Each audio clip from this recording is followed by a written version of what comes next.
ഇന്ന് കേരളത്തിൻ്റെ ചരിത്രത്തിൽ ഇതുവരെയും ഒരു വനിതാ മന്ത്രിയെ ഇவ்விധത്തിൽ പുരുഷന്മാരായ അക്രമികൾ വധശ്രമത്തിന് ശ്രമിക്കുന്ന കാഴ്ച കേരളത്തിൻ്റെ ചരിത്രത്തിൽ ഇന്നേ വരെ ഉണ്ടായിട്ടില്ല. അതിൽ അവർക്ക് മന്ത്രിക്ക് കഴുത്തിനും കൈക്കും പരിക്കേറ്റു. അവരുടെ ആരോഗ്യാവസ്ഥ ഇപ്പോഴെന്ത്? ഇപ്പോൾ കണ്ണൂരിലെ ജില്ലാ ആശുപത്രിയിലെ ICUവിലാണ് മന്ത്രി ഇപ്പോൾ ഉള്ളത്. അവിടെ നിന്നും ഞങ്ങളുടെ പ്രതിനിധി സന്തോഷ് എം ചേരുന്നുണ്ട്. സന്തോഷിലേക്ക് ആദ്യം വിവരങ്ങൾ അറിയാനായി പോകാം. സന്തോഷ്, ഇന്ന് നടന്നത് ചുരുക്കത്തിൽ ആദ്യം. അജിംഷാദ്, ഇന്ന് ഉച്ച കഴിഞ്ഞ് ഏതാണ്ട് 3:15 കേരള രാഷ്ട്രീയത്തിൽ ഇന്നുവരെ കേട്ടുകേൾവിയില്ലാത്ത വിധം ഒരു വനിതാ മന്ത്രിക്ക് നേരെ ഒരു സംഘം KSU പ്രവർത്തകർ പാഞ്ഞെടുക്കുകയും ശാരീരികമായി അവരെ ആക്രമിക്കുകയും ഗുരുതരമായി പരിക്കേൽപ്പിക്കുകയും ചെയ്തത്. ഇന്ന് രാവിലെ മുതൽ മന്ത്രി വീണ ജോർജ് കണ്ണൂരിലെ വിവിധ ആരോഗ്യ മേഖലയുമായി ബന്ധപ്പെട്ട വലിയ പദ്ധതികളെല്ലാം ഉദ്ഘാടനം കഴിഞ്ഞ് മടങ്ങുന്നതിനായാണ് റെയിൽവേ സ്റ്റേഷനിലേക്ക് എത്തിയത്. മന്ത്രി കാർ നിർത്തി കാറിൽ നിന്നും ഇറങ്ങി ട്രെയിനിൽ കയറുന്നതിനായി പ്ലാറ്റ്ഫോമിലേക്ക് നടന്നു പോകുന്ന വഴിയാണ് അവിടെ പതിയിരിക്കുകയായിരുന്ന ഈ KSUവിൻ്റെ സംഘം, KSU ജില്ലാ പ്രസിഡന്റ് MC അതുലിൻ്റെ നേതൃത്വത്തിലുള്ള ഈ സംഘം മന്ത്രിക്ക് നേരെ ചാടി വീഴുകയും മന്ത്രിയെ ആക്രമിക്കുകയും ചെയ്തത്. പോലീസ് ഇവരെ തടയാൻ ശ്രമിച്ചെങ്കിലും ഈ ഒരു സംഘർഷത്തിൽ മന്ത്രിക്ക് ഗുരുതരമായി പരിക്കേൽക്കുകയായിരുന്നു. മന്ത്രിക്ക് കഴുത്തിനും കൈക്കുമാണ് പരിക്കേറ്റത്. ഉടൻ തന്നെ മന്ത്രിയെ വീണ ജോർജിനെ പോലീസ് കണ്ണൂർ ജില്ലാ ആശുപത്രിയിലേക്ക് എത്തിക്കുകയായിരുന്നു. കണ്ണൂർ ജില്ലാ ആശുപത്രിയിൽ എത്തിച്ച് ആദ്യം കാഷ്വാലിറ്റിയിൽ മന്ത്രിയെ പ്രവേശിപ്പിക്കുകയും പ്രാഥമികമായ പരിശോധന നടത്തുകയും ചെയ്തു. കൂടുതൽ വിശദമായ പരിശോധനകൾക്ക് വേണ്ടി പിന്നീട് മന്ത്രിയെ ICUവിലേക്ക് മാറ്റുകയായിരുന്നു. അവിടെ വിവിധ ടെസ്റ്റുകൾ ഇപ്പോൾ നടന്നുകൊണ്ടിരിക്കുകയാണ്. മന്ത്രിയുടെ ആരോഗ്യസ്ഥിതിയെ സംബന്ധിച്ച് ഡോക്ടർമാർ പറയുന്നത് കഴുത്തിനും കൈകൾക്കും ഗുരുതര പരിക്ക് ഉണ്ട് എന്നുള്ള കാര്യമാണ്. മന്ത്രിയെ ഒരു കാര്യം കൂടി സന്തോഷ്, ഈ അക്രമം KSUക്കാർ നടത്തുന്നു. നിരവധിയായി ആരോഗ്യമന്ത്രിക്കെതിരെ ടാർഗറ്റ് ചെയ്ത് പ്രതിപക്ഷം നീങ്ങുന്നുണ്ട്. ഒപ്പം BJPയും ഉണ്ടായിരുന്നു. ഇന്നും പ്രതിഷേധത്തിൽ പുറത്ത് BJP ഉണ്ടായിരുന്നു അല്ലേ?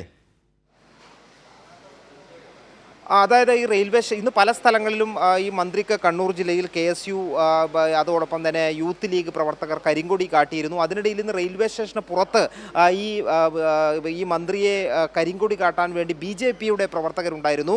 BJP പ്രവർത്തകർ അവിടെ മന്ത്രിക്കെതിരെ കരിങ്കൊടി പ്രതിഷേധമുള്ളതുകൊണ്ട് അവിടെ പോലീസുകാർ ആ ഭാഗത്താണ് കൂടുതലായി ഉണ്ടായിരുന്നത്. ആ ഒരു തക്കം നോക്കിയാണ് ഇതിനകത്ത് മന്ത്രിക്ക് ഈ റെയിൽവേ സ്റ്റേഷനകത്ത് KSU പ്രവർത്തകർ വളരെ സംഘടിതമായിട്ടുള്ള ഒരു ആക്രമണം മന്ത്രിക്ക് നേരെ ഉണ്ടായത്. മന്ത്രിക്ക് വളരെ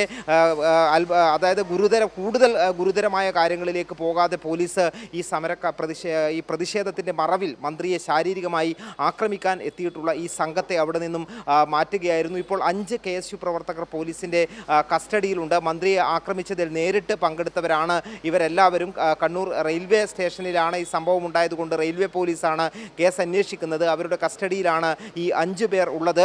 നമുക്കറിയാം, ഇത്തരത്തിലുള്ള ഒരു പ്രതിഷേധം കേരളം കണ്ടിട്ടില്ല. സാധാരണഗതിയിൽ കരിങ്കൊടി പ്രതിഷേധമാണോ എന്ന് തന്നെ സംശയിക്കേണ്ടിയിരിക്കുന്നു. കാരണം നമ്മൾ മാധ്യമപ്രവർത്തകരാണ്, നിരവധി പ്രതിഷേധങ്ങൾ, കരിങ്കൊടി മുദ്രാവാക്യങ്ങളൊക്കെ കേൾക്കുന്നതാണ്.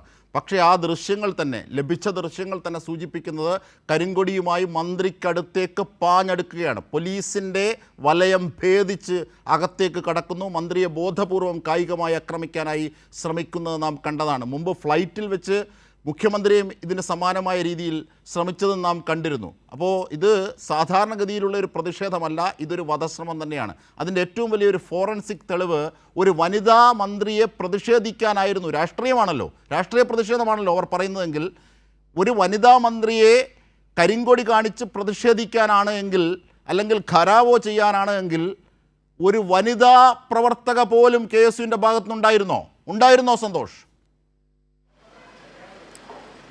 അതായത് ഒരു വനിതാ പ്രവർത്തക പോലും ഉണ്ടായിരുന്നില്ല എന്നുള്ളതാണ്. പുരുഷന്മാരായ KSUക്കാരാണ് ഈ മന്ത്രിയെ ആക്രമിക്കാൻ എത്തിയത്. അത് പ്രതിഷേധം എന്ന് പറയാനേ കഴിയില്ല ഇതിന്. സാധാരണഗതിയിൽ നിരവധി പ്രതിഷേധങ്ങൾ നമ്മൾ കണ്ടതാണ്. കരിങ്കൊടി പ്രതിഷേധം ഉണ്ടാകാറുണ്ട്, മന്ത്രിമാർക്കെതിരെയുള്ള പ്രതിഷേധം ഉണ്ടാകാറുണ്ട്. അതെല്ലാം ജനാധിപത്യപരമായ പ്രതിഷേധങ്ങളാണെങ്കിൽ ഇത് മന്ത്രിയെ ആക്രമിക്കുക എന്നുള്ള ഒരു മുൻകൂർ പദ്ധതി ഇതിൻ്റെ പിന്നിൽ ഉണ്ടായിരുന്നു. മന്ത്രിക്ക് നേരെ കാൽനടയായി നടന്നു പോകുന്ന മന്ത്രിക്ക് നേരെ ചാടി വീണ് ആക്രമിക്കുക എന്നുള്ള പദ്ധതി ഇതിൻ്റെ പിന്നിൽ ഉണ്ടായിരുന്നു എന്നുള്ളത് തന്നെയാണ് ഏറ്റവും പ്രധാനപ്പെട്ട കാര്യം. അതുകൊണ്ട് തന്നെയാണ് ഇത് കേരളത്തിൽ ആദ്യമായാണ് ഒരു വനിതാ മന്ത്രിയെ ഇത്തരത്തിൽ ആക്രമിക്കപ്പെടുന്നത് എന്നുള്ളത് ഏറ്റവും പ്രധാനപ്പെട്ട കാര്യം തന്നെയാണ്. നേരത്തെ മുഖ്യമന്ത്രിക്കെതിരെ ഇങ്ങനെയുള്ള ഒരു സമരരൂപം, അതായത് ഫ്ലൈറ്റിനകത്ത് കയറി മുഖ്യമന്ത്രിയെ ആക്രമിക്കുന്ന ഒരു പ്രതിഷേധ രീതി ഇവർ സ്വീകരിച്ചിരുന്നു. അന്ന് അതിലെ പ്രതികൾക്ക് ഈ പൂമാല അണിയിച്ചാണ് അന്നത്തെ KPCC അധ്യക്ഷൻ ഉൾപ്പെടെ സ്വീകരിക്കുകയും ചെയ്തത്. അതായത് ഇത്തരത്തിലുള്ള ആക്രമണങ്ങൾ നടത്തുന്നവർക്ക് വലിയ പിന്തുണ കോൺഗ്രസ് നേതൃത്വത്തിന്റെ ഭാഗത്ത് നിന്ന് ലഭിക്കുന്നുണ്ട്. അതുകൊണ്ട് തന്നെയാണ് ഇങ്ങനെയുള്ള ആക്രമണത്തിന് ഈ KSUവിനെയും യൂത്ത് കോൺഗ്രസിനെയും അത് കൂടുതൽ ആക്രമണങ്ങൾ നടത്താൻ, അല്ലെങ്കിൽ അത് ജനാധിപത്യ വിരുദ്ധമായ ആക്രമണങ്ങൾ, പ്രതിഷേധങ്ങൾ നടത്താൻ അവരെ പ്രേരിപ്പിക്കുന്നത്. അവിടെ തുടരൂ.